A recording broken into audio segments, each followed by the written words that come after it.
تو انہوں نے پوچھا تھا ہمارے ہاں جو ہے تلقین کی جاتی ہے اور رسول اکرم صلی اللہ علیہ وسلم کے حدیث سے ثابت ہے کہ مردے کو جب دفناتے ہیں انہو قرا نعالہم لا یسمع قرا نعالہم، تو مردہ جو ہے اپنے جانے والوں کی میت کو دفنانے والوں کی جوتیوں کی آہٹیں سنتا ہے اور اسے وحشت محسوس ہوتی ہے، لہٰذا ایک آدمی رک جائے، اس کی قبر پر جا کر جب 40 قدم لوگ چلے جائیں تو اذان دی جائے اور اس کے بعد اس کے سرہانے پہ جو ہے سورہ بقرہ کے آخری رکوع کی آیات تلاوت کی جائے۔ اتنی دیر بیٹھے جتنی دیر اونٹ کو ذبح کر کے اس کا گوشت بنایا نہیں جاتا۔ اچھا یہ روایت جو ہے وہ یہ روایت بہرحال اتھینٹک نہیں لگتی کہ پڑھی نہیں گئی، لیکن بہرحال یہ ہے کہ اتنی دیر میں نے نہیں پڑھی، لیکن بہرحال ہو سکتا ہے اتھینٹک ہو، اس میں بحث نہیں کرتا، لیکن بہرحال یہ ہے کہ اس کو جو ہے پائنتی پہ آ کر اور پھر اس کو اوپر باقاعدہ اس کو تلقین کی جائے کہ فلاں بن فلاں تیرا انتقال ہو گیا ہے اور اب تجھ سے منکر نکیر آئیں گے اور یہ آ کر تجھ سے سوال لیے جائیں گے، یہ جواب ہے تمہارا۔ لیکن ڈاکٹر صاحب یہ تو تلقین ہے، میں بات کر رہی ہوں وحشت قبر جو 2 رکعت نماز پڑھی جاتی ہے، جو وحشت ہے ایک دفعہ تو وہ مر گیا دنیا میں، اب دوبارہ اس کو روح دی گئی، اب دوبارہ کیا اس میں سے روح نکالی جائے گی؟ دیکھیں یہاں پر جو ہے نا جو آپ کا سوال ہے نا ڈاکٹر صاحب، اپنا بلال بھائی میں اس کی طرف آتا ہوں۔ 4 مرحلے ہیں زندگی کے، ایک کیا عالم ارواح، جب انسان انتظار کرتا ہے کہ اس کو وجود ملے، دوسرا عالم مادہ کہ جب ماں کے پیٹ میں انسان کو وجود ملتا ہے اور روح جو ہے اس کے اندر آ جاتی ہے، پھر عالم مادہ شروع ہو جاتے ہیں، میں اور آپ اس وقت 2 کا مجموعہ۔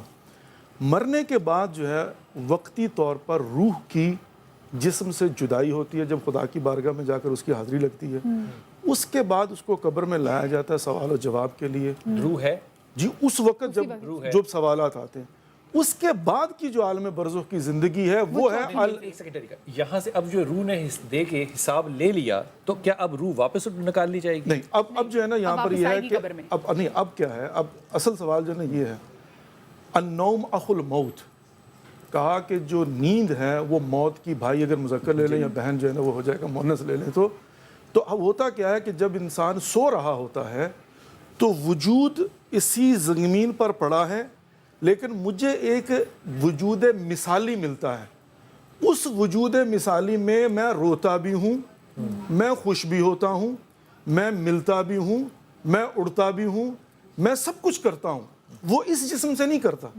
آیت اللہ العظمہ ناصر مکارم شیرازی تفسیر نمونہ کے اندر لکھتے ہیں کہ اگر اس کو سمجھنا ہو تو یوں سمجھ لیجئے کہ موت میں اور نیند میں اتنا فرق ہے کہ جب ڈرائیور گاڑی سٹارٹ چھوڑ کر چلا جائے، گاڑی سٹارٹ ہے اور ڈرائیور گیا کہ ابھی آ جاتا ہوں، اسے کہتے ہیں نیند، لیکن جب ڈرائیور گاڑی کو سوئچ آف کر کے چلا جائے کہ جب دوبارہ مجھے بلایا جائے گا آ کر گاڑی کو سٹارٹ کروں گا قیامت کے دن، وہ ہوتی ہے موت، کہ موت کے بعد عالم برزخ میں وجود مثالی کے ساتھ، اور اس کی مثال وہ وجود نہیں ہوتا جو قبر میں ہے، نہیں وہ قبر، اور یہاں پر جو ہے نا نیسیسٹلی سارے کے سارے وجود جو ہیں وہ مٹی میں نہیں مل جاتے، شہداء کے ہزاروں سال کے بعد جو ہے نا وجود نکالے گئے، وجود مادی پیچھے تر و تازہ پڑے ہوتے ہیں، اولیاء کے جسموں کو کوئی جو ہے نا وہ تنگ نہیں کرتا۔ السلام علیکم جی۔ جی وعلیکم السلام جی کون سا بات کر رہے ہیں؟ توصیف بات کروں راولپنڈی دمیال کیمپ سے۔ جی سر کیا پوچھنا چاہیں گے؟ اچھا پوچھنا ہے سے، دیکھیں ہمیں سے جب کسی کی ڈیتھ ہوتی ہے انسان کی، جب اس کو قبر میں دفنا دیا جاتا ہے تو اس کا کتاب شروع ہو جاتا ہے، لیکن جب کسی کی ڈیڈ باڈی ہی نہیں ملتی، مطلب سم ٹائم آپ یوں کہہ لیجئے کہ ہمیں نہیں ملتی، اللہ کو تو ملتی ہوگی نا۔ جی وہی کوشچن یہ ہے کہ جب وہ قبر میں نہیں دفنائے جا سکتے یا وہ پانی میں بہہ جاتا ہے، اس کی لاش نہیں ملتی، تو پھر یہ سارا عمل کیسے ہوتا ہے؟ صحیح، ٹھیک ہے تفصیل بھائی، آپ شو دیکھتے رہیں کیونکہ ابھی لاہور میں اذان فجر کا وقت بھی ہو گیا ہے۔ میں ایک چھوٹی سی بریک کی طرف جا رہی ہوں، جب بریک سے ہم واپس آئیں گے تو ہم طب نبوی کا سیگمنٹ بھی ہوگا اور آپ ہی کے سوال سے ہم شروعات کریں گے اپنے سیگمنٹ کی۔ کہیں مت جائے گا، چھوٹی سی بریک کے بعد ملتے ہیں۔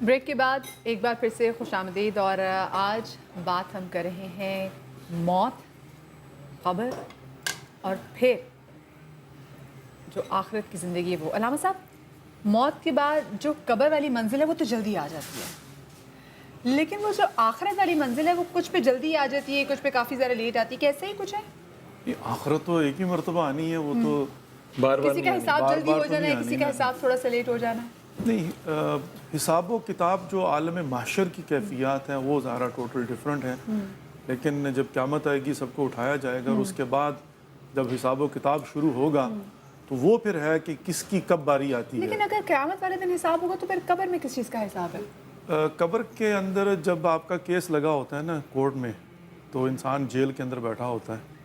فیصلہ تو ظاہر ہے جب ہونا ہے اور جب فیصلہ کیا جاتا ہے تو اس کو انکلوڈ کیا جاتا ہے کہ 6 مہینے آلریڈی جیل کاٹ چکا ہوا.